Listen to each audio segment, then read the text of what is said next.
Hi, this is a foreigner in the Philippines, and this is my wife, Beth. Hi. She's going to talk about an ordinary Filipino or Filipina's view on President Duterte. Where's that? Where is it going? So tell us what you think, Beth. Yeah, so before the election, you asked me who is my choice, that I'm going to vote. And at first, it's Senator Grace Poe, because I think Senator Grace Poe is more connected to the public, and her platform is very good, So that's why I chose her. But when President Duterte decided to run, Mayor Duterte decided to run for president, I automatically switched to President Duterte. Now, why was that? Because as I heard from other people about from Mindanao, Davao, he's really made change there. And during the debates of the presidential, his the way he talk is different with the other candidates, And I know in the previous administrations, in the previous years, that the crimes, the drugs, the killing is really, really bad. Rape. That's overall in the Philippines, Yeah, isn't it? yeah, it's overall. And then every time I watch the news every night, it's always been killing and rape. And the very sad thing is 1-year-old, 2-year-old been raped.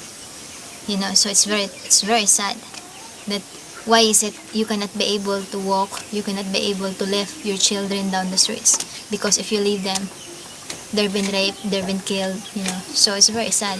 So I think President Duterte's platform is the one that makes me decide I want this man to win, because he is the one that will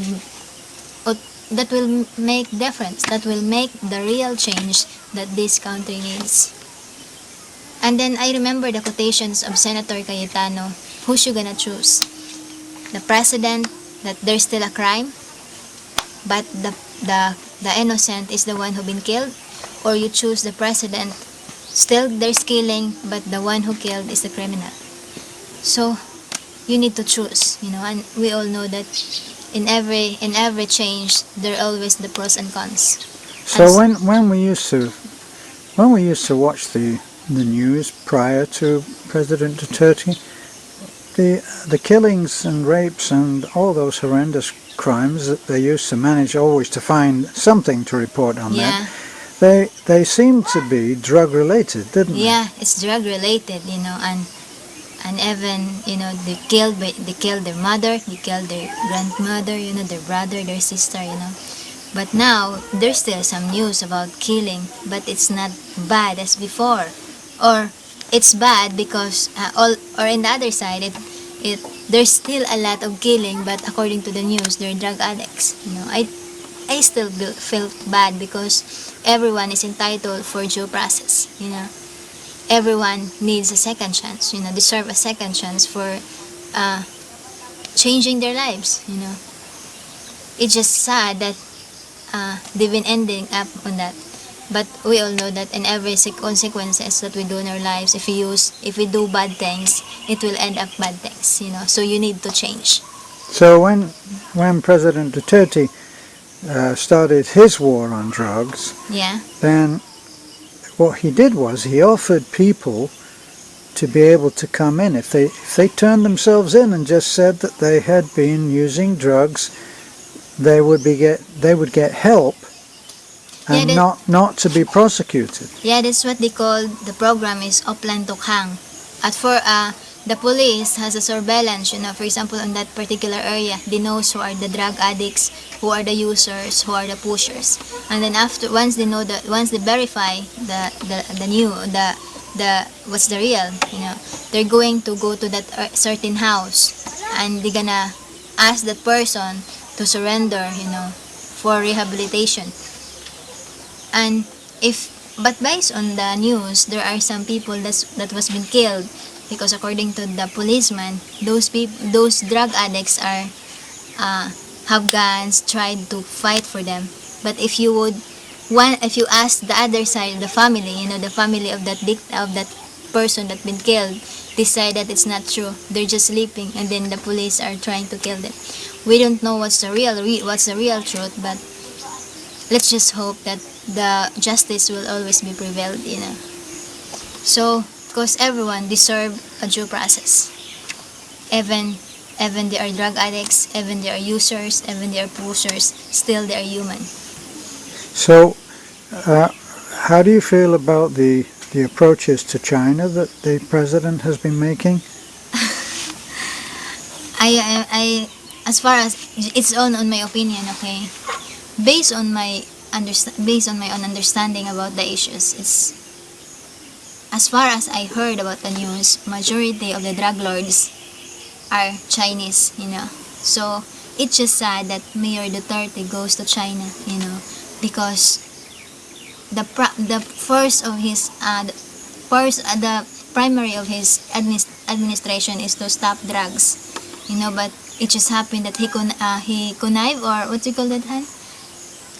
He's now allying Allying the Chinese, and even Chinese is the one who tried to get some islands of Philippines, the Scarborough Shore, what do you call that? It's like an island, that they've been trying to, that China wants to get, but it's part of the territory of the Philippines. So it's just sad, but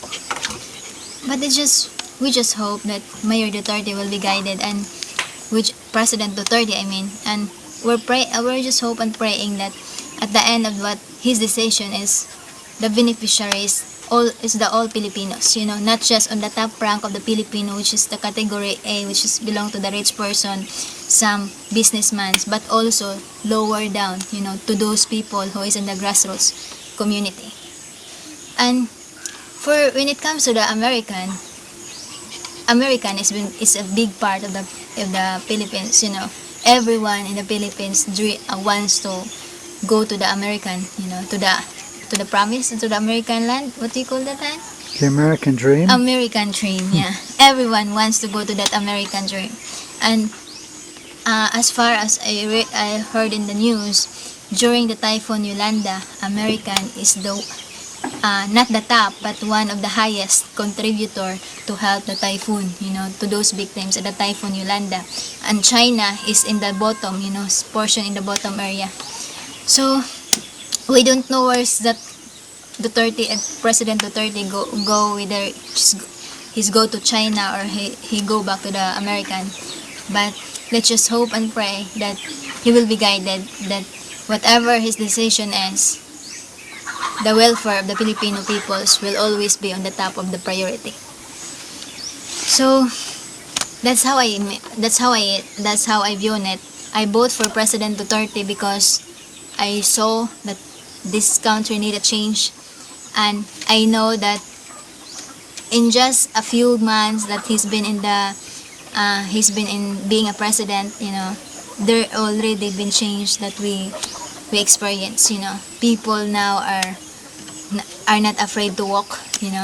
There is now proper connections when it comes to the government agencies, so other long processes is now being shortened. So far I'm contented of President Duterte, and I never regrets of voting him. Now, you're married to a foreigner. Yeah. And is there any concern about the safety of a foreigner? I don't think so, as long as the foreigner as long as all foreigners not made any mistakes, they're safe in the Philippines. As long as you're not going there and fight, you're safe. It's just a matter of how you behave in the Philippines. Right. Okay. So, and also I would going to address about humanitarian, what do you call that then? Human rights? Human rights? Yeah. It's just, as far as I said, it's very sad that there's a lot of killing happen in the Philippines. But let's just hope that those victims, whether they're victims or not, the due process will always be prevail. So that's my views. I'm not into political, and I'm really not into current news. I'm not. I just heard, but sometimes I just pass in my other ears. So you're going on grassroots. Yeah, I want the grassroots to really feel the real change. So Not when we go into Taliban together, you don't notice any change in the attitude of people toward your foreigner husband? No, they never, no change. In fact, they were friendly. Filipino are very friendly to the foreigner. So if there are some foreigner asked if they're safe in the Philippines, yes, you are safe. American is safe in the Philippines, yes, you are safe. As Well, long as you behave properly. Yes, all we can really say is in what is applicable to Yeah. our area. And here on Bohol, which is a fairly quiet island compared to the madness of, Yeah. say, Manila, we're feeling safe. Yeah, we're feeling safe. So, We're but it feeling safe. depends on what part of the Philippines you are. Because if you're somewhere in Mindanao, but not all part of Mindanao is not safe. Okay, there are some part of the Mindanao that still safe to live. But there are also other parts of Mindanao that been part that there are some terrorists. So don't go there if you want to be safe. Okay. So that's my opinion. Okay. Don't take it serious. Well, Beth, thank you for telling us how you feel about things on that. I'm glad that you feel safe. Yeah. I feel safe, certainly. So, for us together, thanks for looking in. This is a foreigner living in the Philippines with Beth, and we would invite you to like, to subscribe, to share, and to comment. Yeah. And we hope, of course, that you'll enjoy. Yeah. So, have a good day and God bless to everyone. Okay. Thanks a lot. Bye-bye. Thanks. Bye-bye. Bye.